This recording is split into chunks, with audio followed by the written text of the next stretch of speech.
if you are regularly checking in with davidicke.com, you will know by now that the Stuttgart venue in Germany, which was due to host David's Worldwide Wake Up Tour talk in April, has pulled out. Now, it was only 3 months away. Lots of tickets had been sold. Media pressure and pressure from campaigners against anti-Semitism. That's the reason given for the venue pulling out. Pressure on the venue has resulted in them saying, we're not going to host the event. That's a shame, that. I won't spend too much time repeating what I said last night about the cutting-edge nature of what David is doing, him being out on his own. Thousands and thousands more people are coming to davidicke.com to get a different take on geopolitical events and economic trends. The tour itself has been a massive success so far, and I'm, for one, not surprised that this has happened. I know he's not surprised that it's happened. Now, today, the campaign against anti-Semitism, in the guise of a man called Stephen Silverman, released this statement, and I'm going to read it to you word for word. Might take me a couple of minutes, but it's worth bearing with me. This is from Stephen Silverman of the campaign against anti-Semitism. I'm not going to do anything else now other than read this verbatim. Prior to Icke's Manchester performance, Campaign Against Anti-Semitism contacted the O2 Apollo as well as O2's PR department and its chief executive Mark Evans. There was no response until the day of the show, when O2's head of sponsorship replied to us, stating that the general manager for O2 Apollo has spoken to the show promoter to seek assurances about this show, which has been given, and the venue's police contact has been informed. Given the information provided by Campaign Against Anti-Semitism and Icke's track record to date, this is a wholly inadequate response. It is implausible that a 12-hour unscripted performance could have been thoroughly vetted independently of its promoter. O2's unscrupulous acquiescence to a venue they sponsor hosting a vehement anti-Semite is representable. David Icke preaches that a Jewish conspiracy controls the world, started both world wars, and that Hitler acted on valid information. Not only did the O2 Apollo allow Icke to address their packed venue for 12 hours, they profited from it.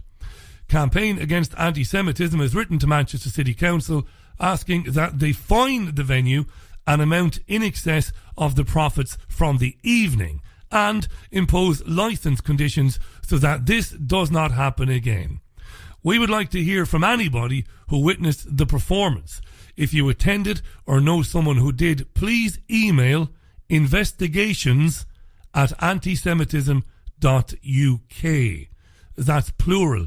Investigations@antisemitism.uk.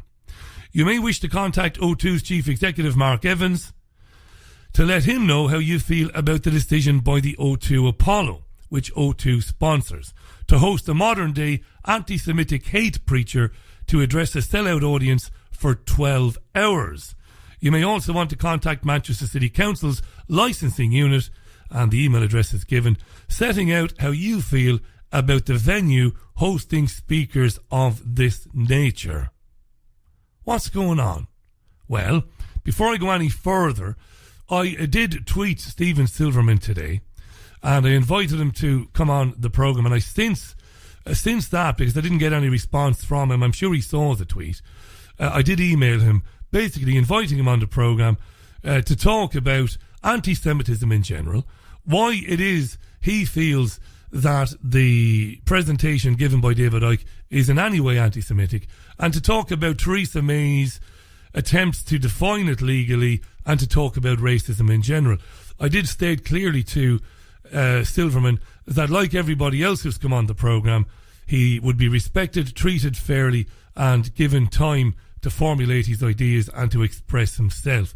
I have yet to hear from him or anybody from that organisation. But to be fair to them, I only tweeted him a couple of hours ago, and the email was only sent about 35 minutes ago. Now, Stephen Silverman, according to the website of antisemitism.uk, is a former IT and business consultant who specialised in effecting cultural change and improved business performance within multinational corporations. Back in 2014, he became increasingly concerned by something he never expected to see in Britain, a surge in openly expressed hatred towards the Jewish community on the streets, on social media, and even in certain branches of political discourse. Alarmed by this, and alarmed by anti-Semitism becoming normalised in public life, he joined a campaign against anti-Semitism back in 2015. It's interesting to note that they're not here to speak tonight, but the terrific Stephen Englander, who is an accountant and is heavily involved with Beyond Vision television. Stephen is Jewish, very prominent member of the Jewish community in Manchester, in North Manchester. And completely aside from this, over a week ago, I asked Stephen and I asked Andrew, who's my accountant, the accountant for the Richie Allen Show, also a Jewish man and very active in the Jewish community. I asked them even, was there a surge in openly expressed hatred towards Jews? Was anti-Semitism on the rise? And both of them said to a man, absolutely not. They'd never experienced it. In fact, I was going to invite Stephen to come on the programme, but that's only two people. That doesn't mean that Stephen Silverman is wrong. Where is it all coming from, though? Before I go into that briefly, I would like you, if you went to the event on Saturday, to email Mr. Silverman at the email address that he's given, investigations@antisemitism.uk, and give a completely uncorrupted and a completely uninfluenced even appraisal of what you saw on the day. Good, bad or indifferent, do email investigations@antisemitism.uk and tell Stephen Silverman, that's Stephen, what you thought happened on the day, and address his claims that anti-Semitism was, made up any part of the presentation. I, for one, can't understand why this guy Silverman wouldn't attend the event himself. That's question number one I would ask him, if and when he chooses to take up my offer and come on the programme. I'd say, Stephen, why didn't you go to it? And have you ever read one of David Icke's books? Have you ever spent any time in his company? Have you ever attended an event like the one we saw on Saturday, where anti-Semitism couldn't have been any further away from what was discussed on the day? So what's going on then? Well, I'll tell you what I think is going on. Why is this happening to David Icke right now? To try and demonstrate it, I'm going to do what I always do. I'm going to fall back on a couple of audio clips. Now, back in the spring of last year, David Icke was invited onto the BBC Late Night Politics programme with Andrew Neil and Michael Portillo and other guests. They brought David on and undoubtedly thought they'd poke a bit of fun at him. Didn't go very well for them, for the producers. This was last spring. Andrew Neil, first of all, asks David Icke to name for him a conspiracy. Ironically, we've had George Osborne this week trying to ridicule conspiracies involving the EU by likening them to believing in the Loch Ness Monster. And in the same week, we've had the Daily Mail exposing the Prime Minister for conspiring, in effect, with big business to frighten the public into staying in the EU, while publicly to Parliament as well, saying that he would come out if the renegotiations didn't work. That's a conspiracy. Is that a conspiracy, or is it just politicians doing the time-honoured thing of being less than honest with us? Well, if you're telling the public that you will have the option of coming out if you do not renegotiate with the EU the way you want, and you don't do that, and at the same time you're telling the public and Parliament that, you are working with big business behind the scenes already to frighten the public into staying in, even though your renegotiation's not finished. That is a conspiracy to mislead the public. Now, as an avid consumer of mainstream media and as an expert in media production, and I am, it's the only thing I'll declare myself to be an expert in, I know full well that David Icke was the only commentator across the BBC's 20 plus radio stations, that's nationally, and 50 regional stations and television stations, to point out that the Prime Minister of the country should have been forced to resign immediately for telling people, listen, don't worry, I'm going to get the best deal, and if we don't, I'm going to support coming out. Well, at the same time, he was lying through his teeth and was doing deals with big business to scare people into acquiescing to the whole we must stay in the European Union nonsense. Okay? This is very important, right?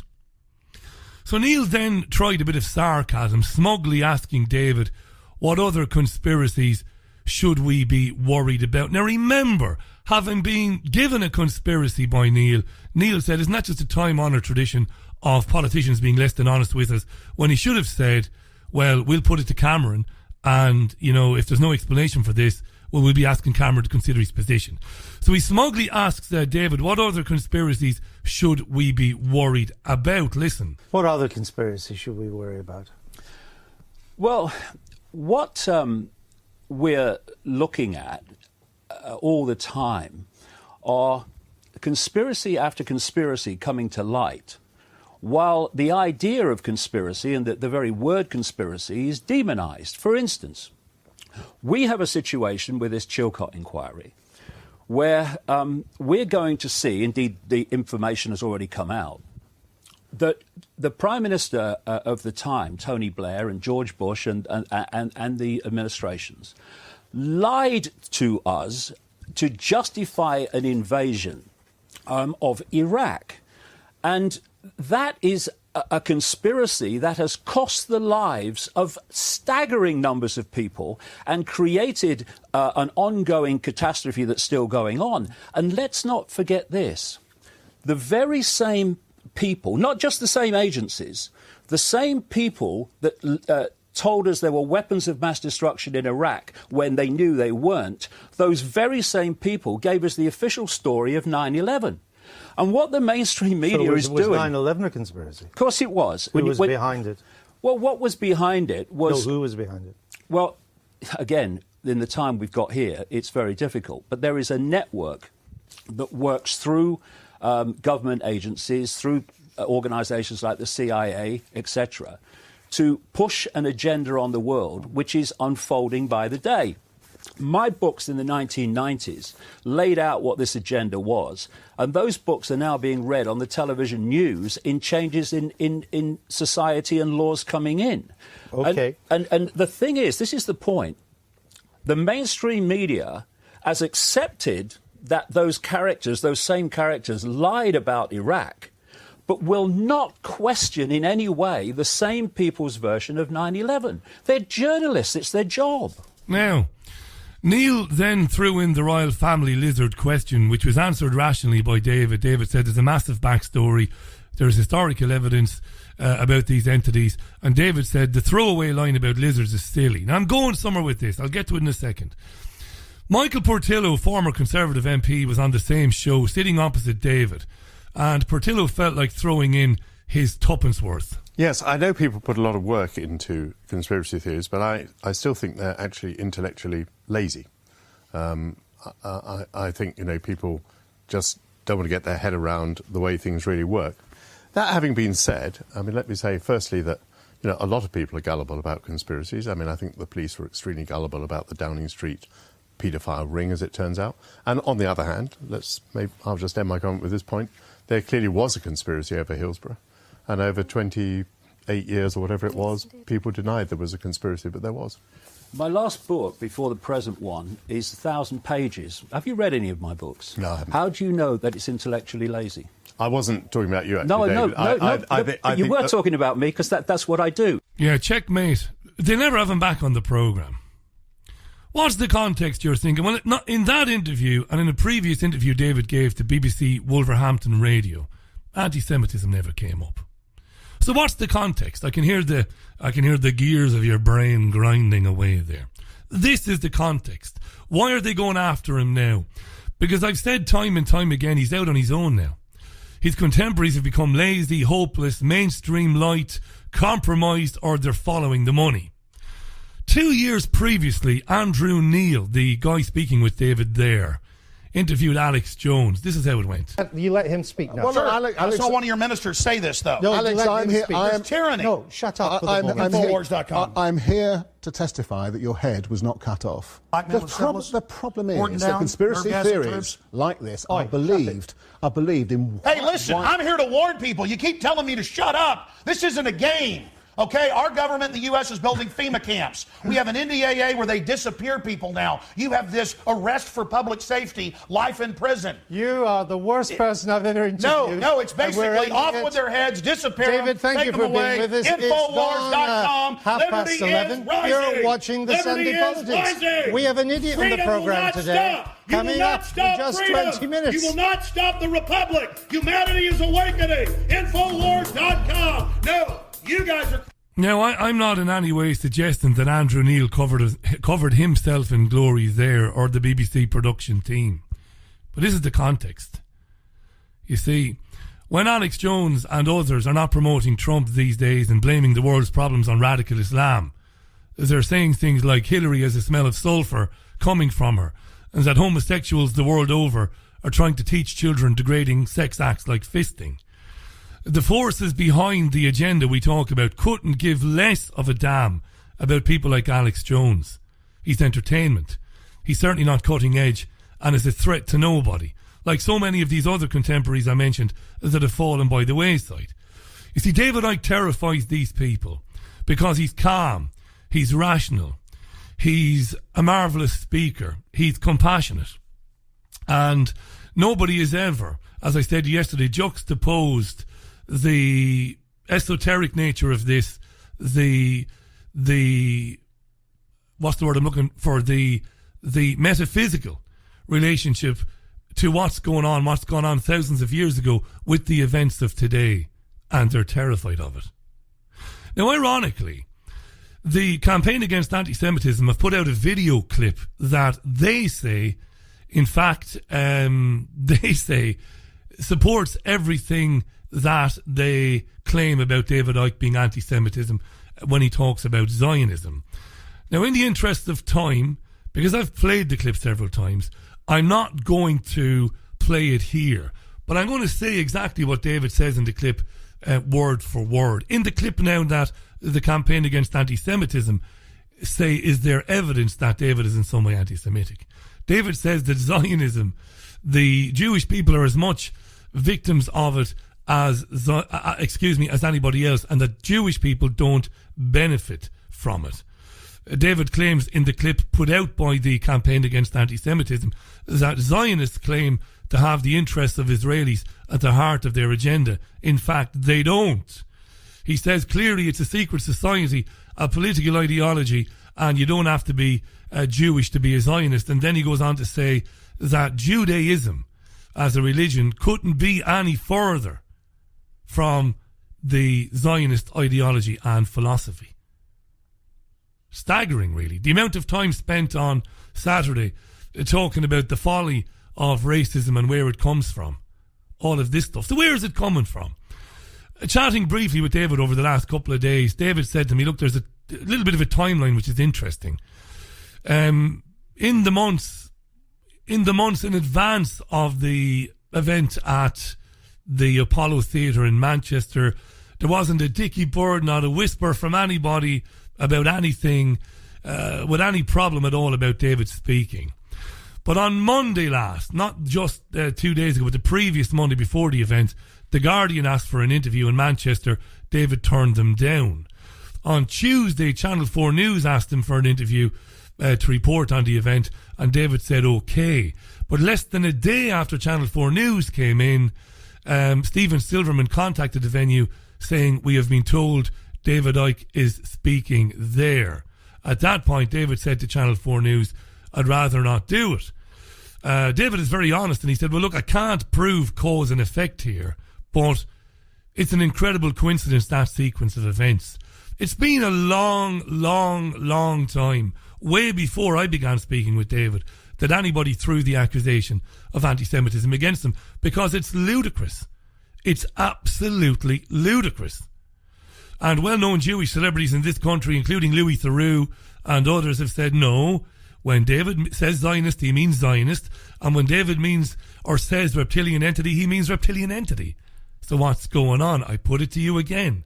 What's going on is that while all of these heavyweights in the so-called alternative media are disappearing up their own arse, or disappearing entirely, going mainstream light, or backing major campaigns and politicians, this man stands now on his own.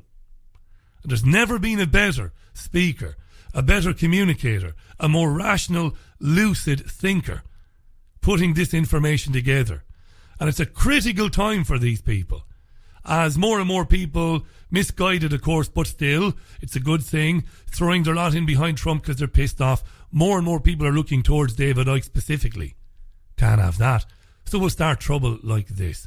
I doubt very much Manchester City Council or anybody else, and I hope I'm not proved wrong, will take seriously the complaint by the campaign against anti-Semitism. That being said, I reiterate again tonight that they are welcome to come on this programme and have a friendly, open, robust, if they want, discussion about what constitutes anti-Semitism and why it is they feel that they should be bothering the O2, asking for them to be fined based on nothing. So I've invited Stephen Silverman on. If there's any response from him, you'll be the first to hear it. 27 minutes past the hour. This is your Richie Allen Show, brought to you in association with davidicke.com. Remember that email address again, investigations, plural, investigations@antisemitism.uk. Email Mr. Silverman. He's asking for people to give their accounts of David's performance on Saturday. I would ask you, please, regardless of what you think one way or another, please be polite and be decent in your correspondence with him as you would be with anybody else. Okay?